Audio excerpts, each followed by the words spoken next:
बच्चों, आज हम लोग ब्रिटेन के संविधान की शुरुआत करेंगे।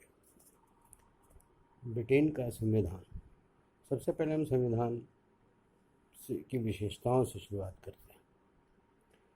हर संविधान की अपनी विशेषता होती है और विशेषताओं के लिए जानी जाती है।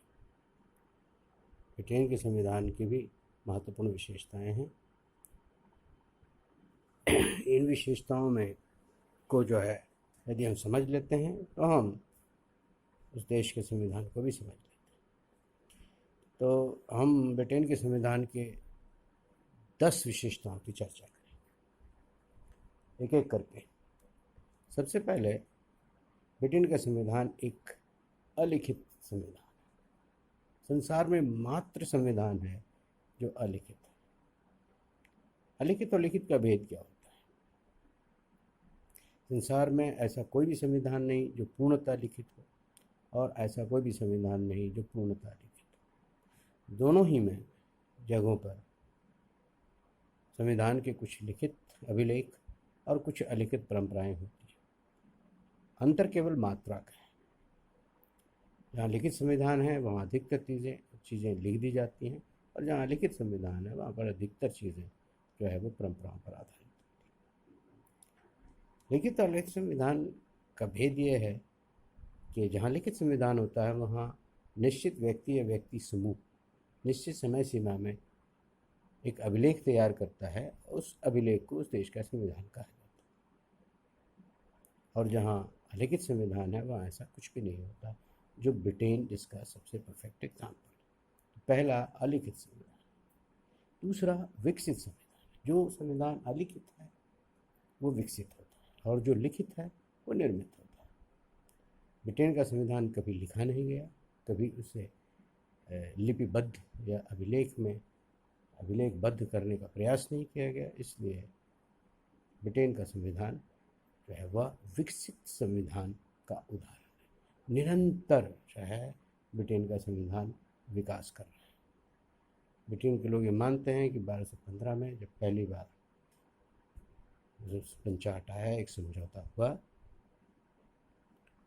वहीं से सीमित सरकार की कल्पना, सीमित सरकार की अवधारणा, जो आज के दिनों में प्रजातांत्रिक या संवैधानिक सरकार की नींव है, उसकी शुरुआत होती है।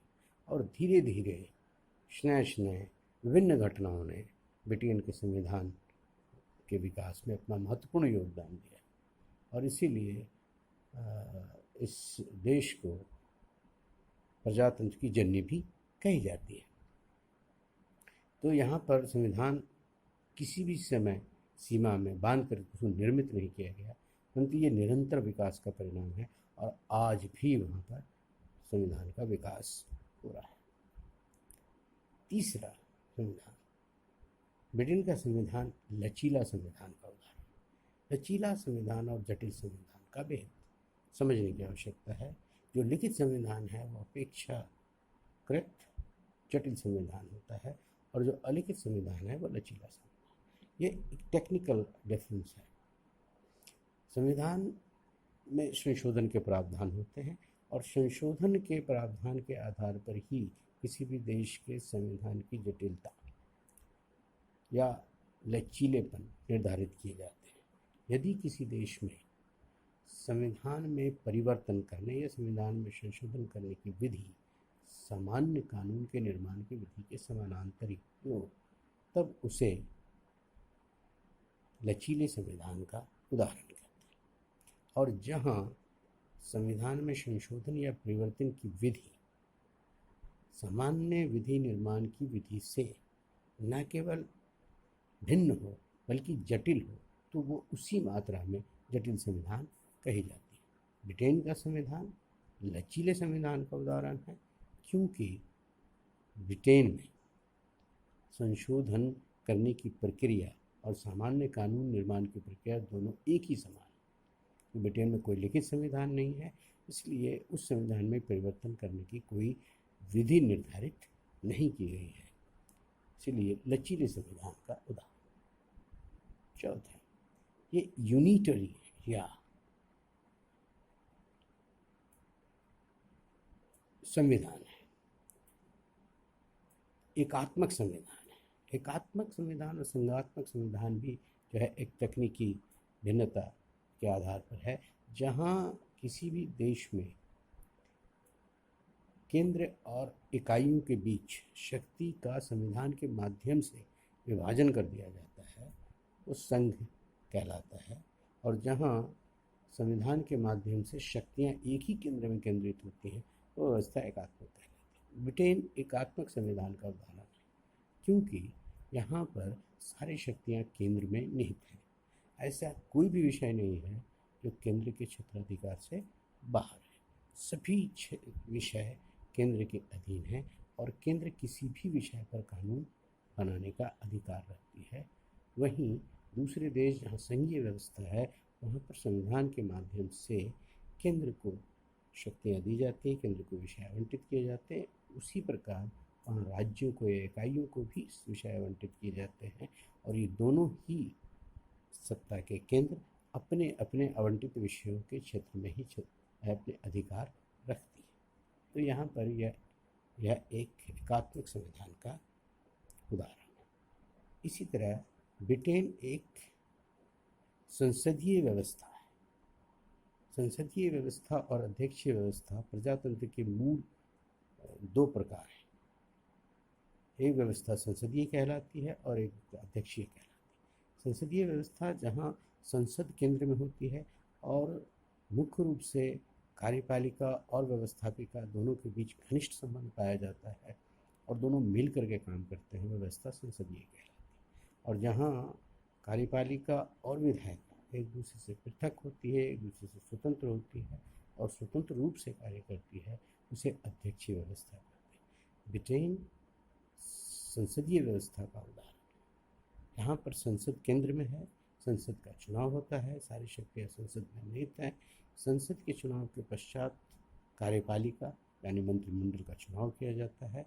उस व्यक्ति को प्रधानमंत्री बनाया जाता है, जिसे निम्न सदन के बहुमत का समर्थन होता है और उसके समर्थन से ही सरकार चलती है। कार्यपालिका का अपना कोई कार्यकाल नहीं होता, कार्यपालिका विधायिका के कार्यकाल पर टिकी रहती है। ब्रिटेन का अगली विशेषता वो केवल पार्लियामेंट्री फॉर्म ऑफ गवर्नमेंट, संसदीय व्यवस्था नहीं है, बल्कि वहाँ पर संसदीय सर्वोच्चता का सिद्धांत भी निहित है। संसदीय सर्वोच्चता का मतलब है कि वहाँ पर संसद सर्वोच्च है, संसद सुप्रीम। इसको और इस तरह से समझें, जैसे भारत का एग्जाम्पल लें, भारत में संविधान सर्वोच्च है। संविधान की सर्वोच्चता का अर्थ है कि संविधान के माध्यम से ही केंद्र की सरकार बनती है, राज्य की सरकार बनती है, और दोनों ही अपने शक्तियों को ग्रहण करने के लिए संविधान पर निर्भर हैं। उन्हीं शक्तियों का उपभोग ये दोनों इकाइयाँ करती हैं जो संविधान के द्वारा प्रदत्त की गई हैं। लेकिन ब्रिटेन में ऐसा नहीं है। यहाँ पर संपूर्ण शक्तियाँ वहाँ के संसद में निहित हैं। संसद किसी भी विषय पर कोई भी कानून बना सकती है, नंबर 1। वहीं दूसरी ओर जहाँ संविधान होता है, संविधान के द्वारा शक्तियों का विभाजन होता है, संविधान जहाँ शक्तियाँ लोगों को प्रदान करता है, वहाँ पर उस संविधान के द्वारा विभाजित अधिकारों की रक्षा करने के लिए एक स्वतंत्र और निष्पक्ष न्यायपालिका होती है। और ये न्यायपालिका यह तय करता है कि कोई भी सत्ता का केंद्र संविधान द्वारा प्रदत्त अधिकारों के क्षेत्र का अतिक्रमण न करे। यदि ऐसा कोई करता है तो उसे काबू में करने के लिए उनके पास न्यायिक पुनरावलोकन जैसे अधिकार होते हैं। लेकिन ब्रिटेन में चूँकि ऐसी कोई व्यवस्था नहीं है, इसलिए ब्रिटेन के संसद के द्वारा बनाए गए कानून सर्वोच्च हैं और उसको कहीं भी चुनौती नहीं दी जा सकती। तो इस तरह से यहाँ पर न केवल संसदीय व्यवस्था है, परंतु संसदीय सर्वोच्चता का सिद्धांत भी यहाँ पर निरूपित होता है। अगली विशेषता इस संविधान की, यहाँ पर कानून का शासन। कानून के शासन का अभिप्राय क्या है? डाइसी ने इसका विश्लेषण करते हुए कहा कि कानून के शासन की 3 विशेषताएं। सबसे पहला, कानून के समक्ष समानता है। ऐसा कोई भी कानून निर्मित नहीं किया जा सकता जो नागरिक और नागरिक के मध्य भेद करता हो। यदि ऐसा कानून बनाया जाता है तो प्राकृतिक न्याय के अंतर्गत यह निषिद्ध माना जाए। दूसरी विशेषता है कि देश का प्रत्येक नागरिक, चाहे शक्तिशाली या निर्बल हो, पढ़ा लिखा या जाहिल हो, सभी व्यक्ति कानून के नज़र में समान हैं और सभी के लिए समान न्यायपालिका की व्यवस्था है। किसी भी वर्ग के लिए, किसी भी व्यक्ति विशेष के लिए कोई विशेष न्यायपालिका की व्यवस्था नहीं है। और तीसरी बात कि नागरिकों के अधिकार का संरक्षण करती है। तो ये 3 महत्वपूर्ण विशेषताएं हैं उसके कानून के शासन की, क्योंकि वहाँ पर जो है किसी प्रकार के मौलिक अधिकारों की घोषणा अन्य देशों की तरह नहीं की गई है। इसलिए उनके यहाँ मौलिक अधिकारों की रक्षा का दायित्व मूल रूप से कानून के शासन की अवधारणा पर टिका हुआ है। इसलिए वहाँ पर जो है कानून के शासन का बड़ा महत्व है। अगली विशेषता है वहाँ जो दिखाई देता है वो नहीं है और जो नहीं दिखाई देता है वैसा है। जैसे ब्रिटेन में एग्जाम्पल के तौर पर प्रतीत होता है कि सब कुछ, सारी शक्तियाँ जो है वह जो राजा में केंद्रित थे, परंतु ऐसा नहीं है। हम सभी जानते हैं कि राजा एक स्वर्णिम शून्य है, रानी एक स्वर्णिम शून्य है, उनके पास कोई अधिकार नहीं है। हालांकि कानूनी तौर पर सारी शक्तियाँ जो हैं वो सम्राट या साम्राज्य में केंद्रित। ठीक उसी तरह से हमें ऐसा प्रतीत होता है कि सारी शक्तियाँ संसद में हैं, परंतु संसद के माध्यम से सारी शक्तियाँ जो है का उपभोग जो है मंत्रिमंडल और मंत्रिमंडल के माध्यम से प्रधानमंत्री के द्वारा की जाती है। तो इस तरह से वहाँ पर जो जैसा दिखाई देता है वैसा है नहीं। वहाँ पर तीनों ही प्रकार के व्यवस्था का मिश्रण है, प्रजातंत्र, लोकतंत्र और कुलीन तंत्र। प्रजातंत्र का एग्जाम्पल है संसद, जो जनता के द्वारा प्रत्यक्ष रूप से चुनी जाती है। राजतंत्र का एग्जाम्पल है संस्था जो वहाँ है, जो उसको रिप्रेजेंट करती हुए है सम्राट या साम्राज्य। और कुलीन तंत्र का जो चिन्ह है वह है हाउस ऑफ लॉर्ड्स या उच्च सदन, जहाँ पर अब भी वंशानुगत सदस्यता प्रदान की जाती है। तो तीनों जो है चीज़ों का जो है वो यहाँ जो है मिश्रण पाया जाता है। एक और विशेषता कही जाती है कि यहाँ कि ब्रिटेन का संविधान जो है विवेक और संयोग का संगम है। ये बात बिल्कुल सत्य है कि ज़्यादातर प्रावधान वहाँ के लोगों ने सोच समझकर अपने विवेक के द्वारा निर्मित किए।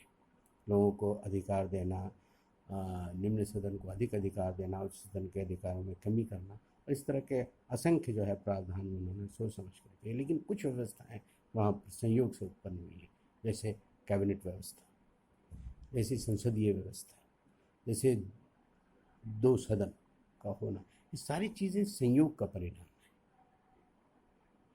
ये संयोग ही था कि 1689 में गौरवपूर्ण क्रांति काल में जो है राजा को हटा करके और उसके बाद उसी की बेटी और दामाद को वहाँ बिठाया गया। वो जर्मनवासी थे, उन्हें अंग्रेज़ी नहीं आती, इसलिए उन्होंने मीटिंग में जाना छोड़ दिया और अपना एक प्रतिनिधि नियुक्त कर दिया। और इस प्रकार से इस प्रतिनिधि नियुक्त करने के कारण वहाँ पर जो है प्रधानमंत्री के पद का सृजन हुआ या प्रधानमंत्री पद का विकास हुआ। और इस तरह से प्रधानमंत्री सबसे शक्तिशाली जो है व्यवस्था का केंद्र बन गया। तो इस प्रकार से जो है बहुत सारी चीज़ें वहाँ पर संयोग का परिणाम है, इसलिए वहाँ संयोग और विवेक का परिणाम कहा जाता है। ब्रिटेन का संविधान प्रजातांत्रिक है, लेकिन धर्मनिरपेक्ष नहीं। धर्मनिरपेक्ष नहीं होने का अर्थ ये नहीं है कि वहाँ पर किसी धर्म विशेष का शासन। धर्मनिरपेक्ष नहीं होने का मात्र यह संकेत है कि वहाँ पर जो सर्वोच्च पद है, जिसको हम सम्राट या साम्राज्ञी कहते हैं, ये पद पर आसीन होने के लिए आपको केवल और केवल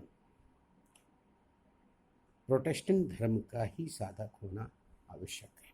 यदि ऐसा नहीं है तो आप जो है वहाँ के सम्राट या साम्राज्ञी का पद जो है ग्रहण नहीं कर सकते।